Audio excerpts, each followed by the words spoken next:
The lipstick smudged across my cheek was a deep burning red. The kind that didn't just mark skin but seemed to etch something deeper. It wasn't makeup anymore. It was a signal, a warning, a symbol of something darker than a late night out.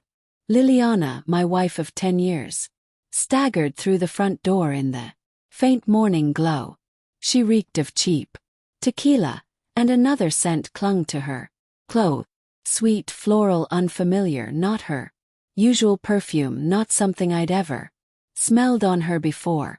Stirred something uneasy inside me, like much of her behavior lately. She swayed as she kicked off her heels, then raised her head. Her eyes were glazed, her speech sluggish.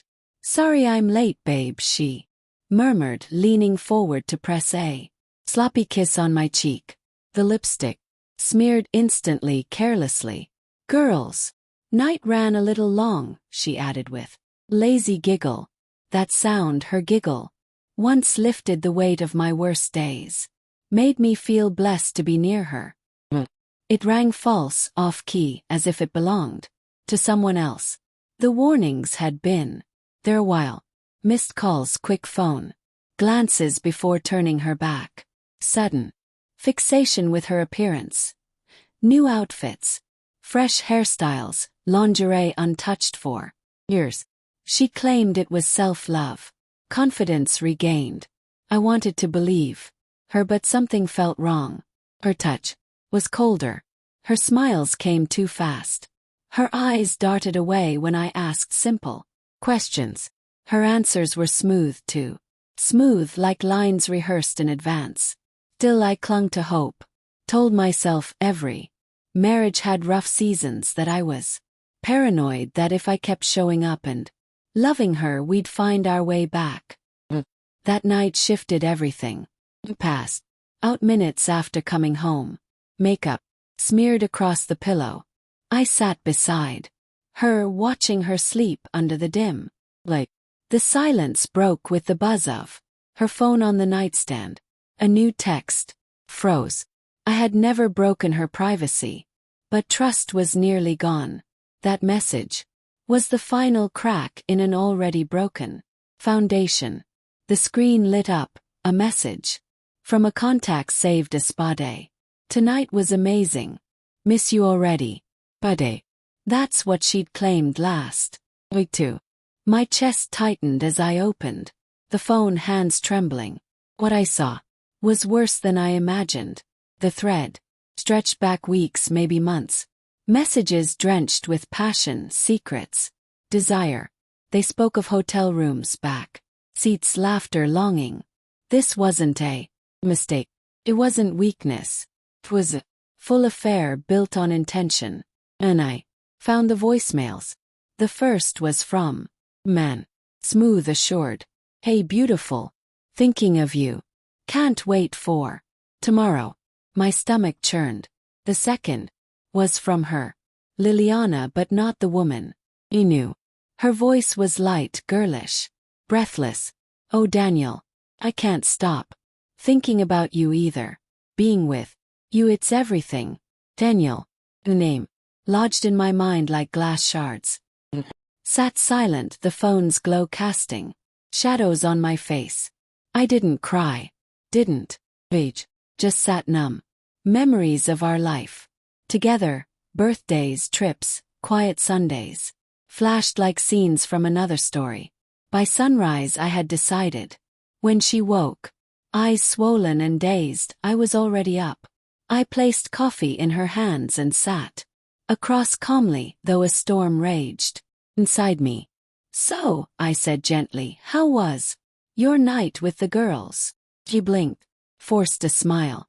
"It was fun." I nodded, my expression blank, though I knew everything.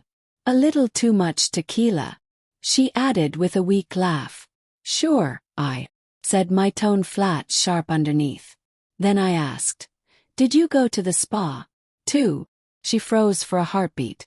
Her hand shook, coffee spilling onto the table. What are you talking about?"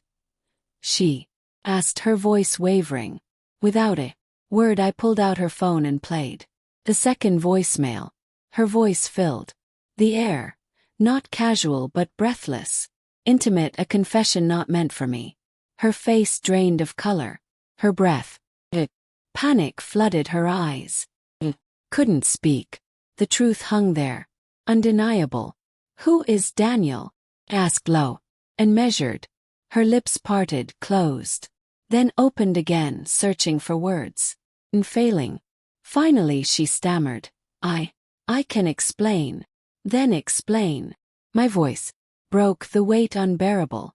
The pain I'd buried began clawing to the surface. Explain how you deceived me. Again and again.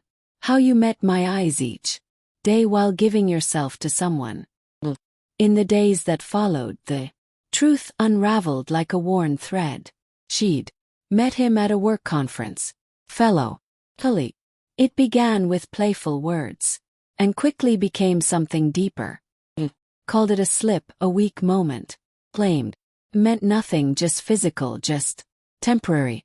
But the messages revealed otherwise. They overflowed with emotion. The voicemails were intimate. She hadn't only strayed. She had built another life. Hidden in shadows while acting as if ours was still real. I couldn't bear it.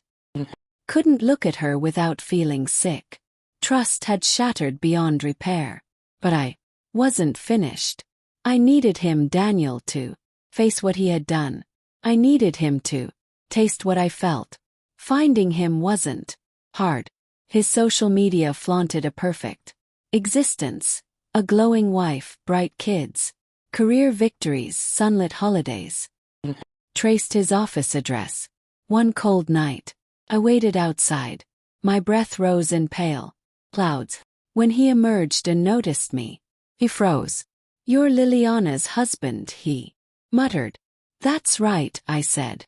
We need to talk. My voice was steady, not loud. I told him everything, revealed the messages, played the voicemails. I watched assurance drain from his face. He tried blaming her, saying she led him on. Stopped him with a stare. You destroyed my marriage, I said. Now I'll destroy yours. Then I turned and left. It wasn't revenge. It was something deeper, balance, closure, truth. Weeks later it all collapsed.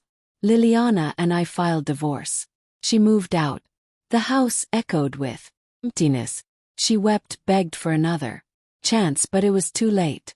Each glance at her revived betrayal, lies, that voicemail echoing. And Daniel, his world burned too. His wife left, taking the kids. Word spread fast. His name dimmed. His carefully built image crumbled. No one truly won. Only ruins remained. Sold the house, began anew alone. Quiet was suffocating at first. Loneliness surged in waves, but I worked. Reclaimed forgotten parts of myself. Reached out to friends. Slowly I came back alive. Years later I saw her again. Liliana in a cafe. She looked aged, drained. Her smile faint, her eyes distant. We spoke not of betrayal only, of life and loss. She apologized again. This time her voice was steady. Meant it. I forgave her. Not for her, but for me. I refused to carry it any longer. Forgiveness wasn't forgetting. Didn't erase, but it gave me peace.